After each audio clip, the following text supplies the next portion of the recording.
শান্তি 17 জানুৱাৰী 2025 সাকাৰ মহাবাক্যৰ সম্পূৰ্ণ সাৰ কথা।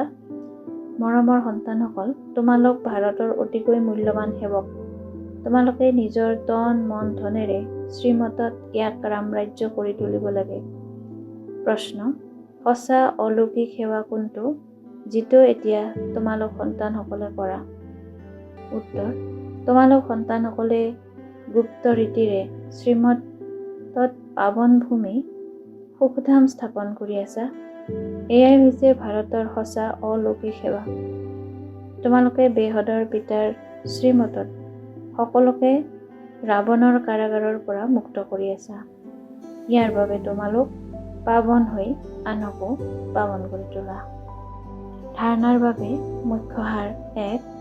যেনেকৈ আটাইতকৈ উচ্চ বাপ দাদা সাধাৰণ হৈ থাকে, তেনেকৈ বহুত সাধাৰণ, নিৰাকাৰী আৰু নিৰহংকাৰী হৈ থাকিব লাগে। পিতাৰ দ্বাৰা যি সৰ্বোৎকৃষ্ট জ্ঞান পাইছা, তাৰ চিন্তন কৰিব লাগে। 2. ড্ৰামা যিখন হুবহু পুনৰাবৃত্তি হৈ আছে, ইয়াত বেহদৰ পুৰুষাৰ্থ কৰি বেহদ সুখ প্ৰাপ্তি কৰিব লাগে। কেতিয়াও ড্ৰামা বুলি কৈ থমকি ৰ'ব নালাগে। প্ৰালব্ধৰ কাৰণে পুৰুষাৰ্থ নিশ্চয় কৰিব লাগে। বৰদান: অব্যক্ত স্বৰূপৰ সাধনাৰ দ্বাৰা শক্তিশালী বায়ুমণ্ডল গঢ়োতা অব্যক্ত ফৰিষ্টা হোৱা। বায়ুমণ্ডল শক্তিশালী কৰি তোলাৰ সাধন হৈছে নিজৰ অব্যক্ত স্বৰূপৰ সাধনা। ইয়াৰ বাবে বাৰে বাৰে মনোযোগ দিব লাগে, কিয়নো যিটো কথাৰ সাধনা কৰা হয় সেইটো কথাৰ প্ৰতি ধ্যান থাকে। গতিকে অব্যক্ত স্বৰূপৰ সাধনা অৰ্থাৎ বাৰে বাৰে মনোযোগ দিয়াৰ তপস্যা লাগে। সেইকাৰণে অব্যক্ত ফৰিষ্টা হোৱাৰ বৰদান স্মৃতিত ৰাখি শক্তিশালী বায়ুমণ্ডল গঢ়াৰ তপস্যা কৰা। তেতিয়া তোমালোকৰ সন্মুখত যিয়েই আহিব, তেওঁ ব্যক্ত আৰু ব্যৰ্থ কথাৰ ঊৰ্ধ্বত হৈ যাব।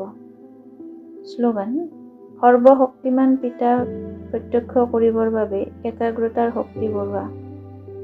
শক্তিশালী মনেৰে শক্তিৰ প্ৰকম্পন দিয়াৰ সেৱা কৰিবলৈ আজিৰ সব্যক্ত সংকেত। যেনেকৈ নিজৰ স্থূল কাৰ্যসূচী দিনচৰ্যা অনুসৰি স্থিৰ কৰা, তেনেকৈ নিজক মনৰ সমৰ্থ স্থিতিৰ কাৰ্যসূচী স্থিৰ কৰা। যিমানেই নিজৰ মনক সমৰ্থ সংকল্পত ব্যস্ত কৰি ৰাখিবা, তেতিয়া মনে অশান্ত হোৱাৰ সময়েই নাপাব।